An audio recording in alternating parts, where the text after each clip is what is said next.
हाय दोस्तों, आप कैसे हैं। आपको तो पता ही है कि विगत कुछ दिनों पहले मध्य प्रदेश पुलिस के फॉर्म जारी हुए हैं। तो आप लोग आई होप अच्छी तैयारी कर रहे होंगे। तो आपको थोड़ा संभाग और ज़िलों के बारे में मुझे जानकारी देनी थी कि मध्य प्रदेश में जो संभाग हैं और उन संभाग के अंतर्गत कौन कौन से ज़िले आते हैं, तो उनके बारे में थोड़ा जानकारी देनी थी। तो आपको जानना है कि सबसे पहले कि मध्य प्रदेश में जो तीन तीन ज़िले वाले संभाग हैं वो कौन कौन से हैं। तो तीन तीन ज़िले वाले संभाग में अगर बात की जाए तो पहला आपका चंबल संभाग और शहडोल संभाग आ जाता है और नर्मदापुरम संभाग आ जाता है, जो तीन तीन ज़िलों से घिरा हुआ है। शहडोल संभाग, चंबल संभाग और नर्मदापुरम संभाग। ठीक। अब चंबल संभाग के अंदर बात करें तो मुरैना, श्योपुर और भिंड तीन जिले लगते हैं। ठीक है, मुरैना, श्योपुर और भिंड ये चंबल संभाग के अंतर्गत आते हैं। ठीक। अगर नर्मदापुरम संभाग की बात की जाए तो इसमें आपका नर्मदापुरम, इसी का पहले नाम होशंगाबाद था और अब इसका नाम बदल के नर्मदापुरम कर दिया गया है। ठीक। हरदा और बैतूल तीन जिले लगते हैं, नर्मदापुरम, हरदा और बैतूल। ठीक। आपको पता होगा बैतूल से ताप्ती नदी होकर गुजरती है, तो आपको ये मालूम होगा। ठीक है, तो नर्मदापुरम और हरदा और बैतूल ये नर्मदापुरम संभाग के अंतर्गत आते हैं। इसके बाद अगर बात करूं तो शहडोल संभाग के अंतर्गत अगर बात की जाए तो शहडोल संभाग के अंतर्गत भी तीन जिले आते हैं। कौन कौन से आते हैं? एक तो शहडोल हो जाता है, एक उमरिया हो जाता है और एक अनूपपुर हो जाता है। शहडोल, उमरिया और अनूपपुर। ठीक, शहडोल, उमरिया और अनूपपुर। जो अनूपपुर जिला है, इसी अनूपपुर जिले में अमरकंटक एक स्थान है। ठीक है, अमरकंटक एक स्थान है जहाँ पे आपको तो पता ही है कि वहाँ पे अमरकंटक से कौन सी नदी निकलती है? नर्मदा नदी निकलती है। ठीक है, तो ये अनूपपुर जिले के अंतर्गत आता है। ठीक है, यहाँ से नर्मदा नदी का उद्गम होता है।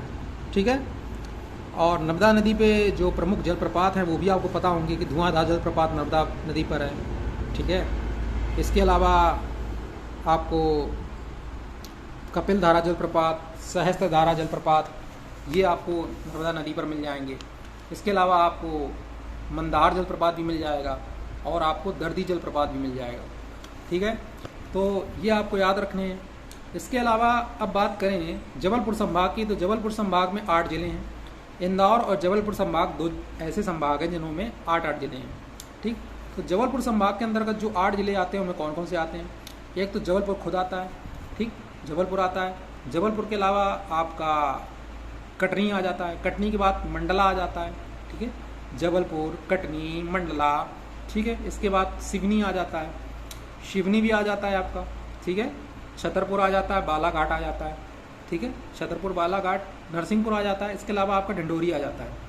तो 8 जिले जो हैं वो जबलपुर संभाग के अंतर्गत आते हैं। ठीक है, तो आपको 8 जिले याद रखने हैं कौन कौन से?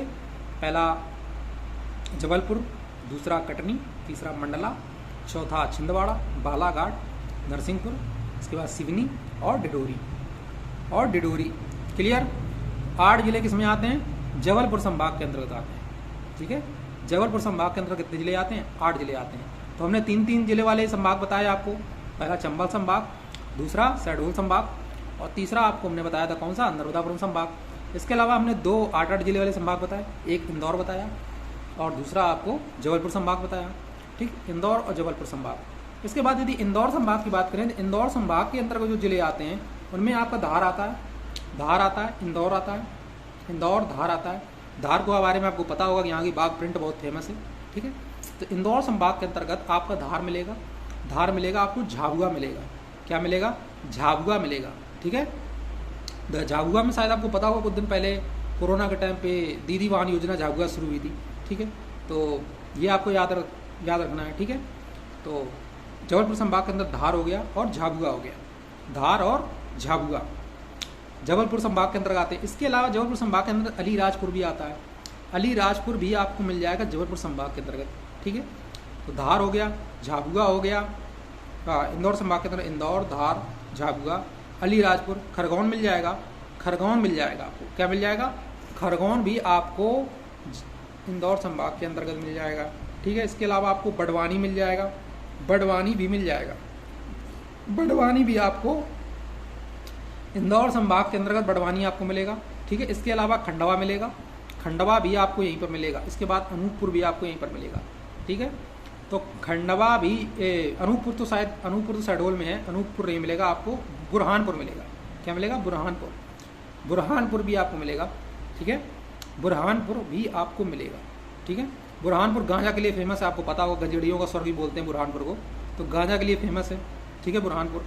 इंदौर, धार, झाबुआ, अलीराजपुर, खरगोन, खरगोन, बड़वानी, बड़वानी और खंडवा और आपको बुरहानपुर, ये आपको 8 जिले मिलेंगे संभाग के अंदर। एक बार से फिर रिपीट करता हूँ, इंदौर संभाग के अंदर इंदौर मिलेगा आपको, धार मिलेगा, झाबुआ मिलेगा, अलीराजपुर मिलेगा, इसके अलावा आपको बड़वानी मिलेगा, बड़वानी मिलेगा और खरगोन मिलेगा, बड़वानी मिलेगा, खरगोन मिलेगा। इसके अलावा आपको क्या मिलेगा, इसके बाद आपको बुरहानपुर मिल जाएगा, बुरहानपुर मिल जाएगा और इसके बाद आपको मिल जाएगा, ठीक है, खंडवा, बड़वानी, बड़वानी आपको मिल जाएगा, ठीक है। तो इंदौर संभाग के अंदर 8 जिले आपको याद हो गएंगे, ठीक है। इसके बाद आप बात करते हैं इसके बाद बात करते हैं कि उज्जैन संभाग, उज्जैन संभाग के अंतर्गत 7 जिले आते हैं। तो कितने आते हैं, 7 जिले आते हैं, जिसमें देवास मिल जाता है, रतलाम मिल जाता है, शाजापुर मिल जाता है, मंदसौर मिल जाता है, नीमच मिल जाता है, उज्जैन मिल जाता है और आगरमालवा मिल जाता है, ठीक है। आगरमालवा भी आपको मिल जाएगा। तो एक चीज़ आप याद रखना कि जैसे उज्जैन संभाग के अंतर्गत आपको याद करना है, तो उज्जैन संभाग के अंदर आप याद रखना देवास, देवास उज्जैन के पास में पड़ता है, देवास भी आपको मिलेगा उज्जैन संभाग के अंतर्गत। नीमच मिलेगा, शाजापुर मिलेगा, रतलाम मिलेगा, मंदसौर मिलेगा और आगरमालवा मिलेगा, आगरमालवा भी आपको मिलेगा, ठीक है। आगरमालवा में आपको पता होगा शायद कामधेनु गौ अभ्यारण्य है, आगरमालवा में क्या है, कामधेनु गौ अभ्यारण्य बना हुआ है आगरमालवा में, ठीक है। उज्जैन संभाग के अंतर्गत 7 जिले आते हैं, कौन कौन से, एक बार फिर रिपीट करता हूँ, आपको ध्यान रखना है, देवास, रतलाम, रतलाम तो आपको पता ही है कि रतलाम किस लिए फेमस है, रतलाम जो है, रतलाम किस लिए फेमस है, तो रतलाम में आपको आम भी मिल जाते हैं, ठीक है, आम भी रतलाम में आपको मिल जाते हैं, ठीक है। आम के लिए भी रतलाम जाना जाता है, ठीक है, रतलाम किसके लिए जाना था, आम के लिए भी रतलाम को जाना जाता है, ठीक है। इसके अलावा आपको बात करें जो नीमच है, नीमच की बात करें तो नीमच पे आपको बता दें एक अभ्यारण्य बना हुआ है मंदसौर और नीमच में, गांधी सागर नंबर जो है मंदसौर और नीमच में बना हुआ है। तो आपको ये भी याद रखना कि गांधी सागर बड़ कहाँ बना हुआ है, मंदसौर और नीमच में बना हुआ है, ये भी आपको याद रखना है। तो उज्जैन संभाग के अंदर कौन कौन से बताया हमने, रतलाम बताया, देवास बताया, शाजापुर बताया, ठीक है, शाजापुर बताया, मंदसौर बताया, नीमच बताया, उज्जैन बताया, आगरमालवा बताया, उज्जैन बताया, आगरमालवा बताया, ठीक है। तो आपसे पूछ सकता है कि नीमच जो है वो किस संभाग के अंतर्गत आता है, तो आपको बताना है उज्जैन संभाग के अंतर्गत, ठीक।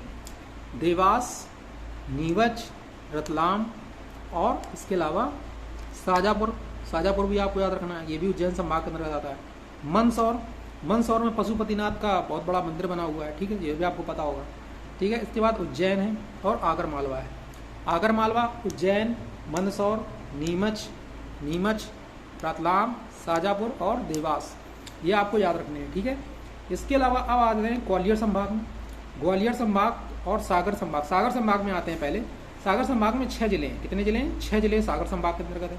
कौन कौन से हैं, एक तो सागर संभाग के अंतर्गत आपका सावर भी आता है, सागर भी आता है, सागर तो आएगा, दमोह आएगा, टीकमगढ़ आएगा, छतरपुर आएगा, दमोह आएगा, सागर आएगा, टीकमगढ़ आएगा और छतरपुर आएगा, ठीक है। सागर, दमोह, टीकमगढ़, छतरपुर, ये कितने जिले हो गए, 4 जिले। सागर संभाग के अंतर्गत 6 जिले आते हैं और एक निवाड़ी भी बढ़ गया है, आपको पता ही होगा कि 2018 में निवाड़ी बना था, ठीक है, तो निवाड़ी बना है, ठीक है, तो निवाड़ी भी हो गया। तो कौन कौन से, सागर हो गया, सागर के बाद आपको याद रखना है दमोह, दमोह के बाद टीकमगढ़, छतरपुर और निवाड़ी। निवाड़ी के अलावा एक जिला और आता है जो है पन्ना, पन्ना जिला भी इसी के अंदर आता है। पन्ना में एक अभ्यारण्य गंगऊ, गंगऊ अभ्यारण्य कहाँ है, पन्ना में, ठीक है। पन्ना में क्या है, गंगऊ अभ्यारण्य, और पन्ना वैसे भी आपको पता ही होगा कि पन्ना काफ़ी फेमस है, ठीक है, हीरे उत्खनन के लिए मध्य प्रदेश में पन्ना जाना जाता है। पन्ने शीघ्र प्राप्त होते हैं। ठीक है, तो इसी तरह गंगऊ वृण भी आपको पन्ना में याद रखना है। इसके अलावा अगर बात करूं तो ये तुम्हारा कौन सा हो गया, सागर संभाग। सागर संभाग में 6 जिले हैं। ठीक है, कितने जिले हैं सागर संभाग में? 6 जिले हैं। तो सबसे बड़ा संभाग जो इंदौर और जबलपुर है। ठीक है, ये तो बताइए 8-8 जिले वाले हैं। इसके बाद 7वें नंबर पे 7 जिले उज्जैन संभाग में हो गए। इसके बाद तुम्हारा सागर संभाग आ जाता है। सागर संभाग में आपको 6 जिले मिल जाते हैं। 6 जिले के बाद फिर आता है ग्वालियर संभाग। ग्वालियर में आपको 5 जिले मिलेंगे।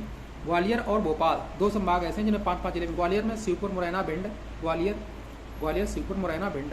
ठीक है, ग्वालियर में ग्वालियर संभाग के अंदर ग्वालियर आता है, शिवपुरी आता है। ठीक, ग्वालियर संभाग के अंदर कौन कौन से जिले आते हैं? ग्वालियर संभाग के अंतर्गत शिवपुरी भी आता है, शिवपुरी भी आ जाता है। ठीक है, ग्वालियर संभाग के शिवपुरी भी आ जाता है। शिवपुरी के अलावा आपको गुना मिल जाएगा, अशोकनगर मिल जाएगा और दतिया मिल जाएगा। ठीक है, ये ग्वालियर संभाग, गुना, अशोकनगर, दतिया। ठीक है, ग्वालियर संभाग के अंदर आ जाएंगे। ठीक है, तो शिवपुरी, गुना, अशोकनगर और दतिया। ठीक, शिवपुरी, गुना, अशोकनगर, दतिया। ठीक, शिवपुरी, गुना, अशोकनगर और दतिया किसके अंतर्गत आते हैं? ये ग्वालियर संभाग के अंतर्गत आते हैं। ठीक, इसके बाद अब आते हैं भोपाल संभाग की। भोपाल संभाग के अंदर भोपाल मिलेगा, सीहोर मिलेगा। इसके बाद रायसेन, विदिशा और राजगढ़। रायसेन, विदिशा और राजगढ़ मिलेगा। ठीक है, रायसेन, विदिशा और राजगढ़ मिलेगा। ठीक है, राजगढ़ मिलेगा। ठीक है, राजगढ़ भी मिलेगा आपको। ठीक है, राजगढ़ भी आपको मिलेगा। किस में मिलेगा? तो ये आपको मिलेगा भोपाल संभाग के अंतर्गत। कौन कौन से एक बार फिर देखते हैं। भोपाल संभाग के अंदर आपको रायसेन मिलेगा, विदिशा मिलेगा, राजगढ़ मिलेगा, सीहोर मिलेगा। भोपाल, विदिशा, रायसेन, सीहोर, राजगढ़। भोपाल, विदिशा, सीहोर, रायसेन, राजगढ़। भोपाल, विदिशा, सीहोर, रायसेन और राजगढ़।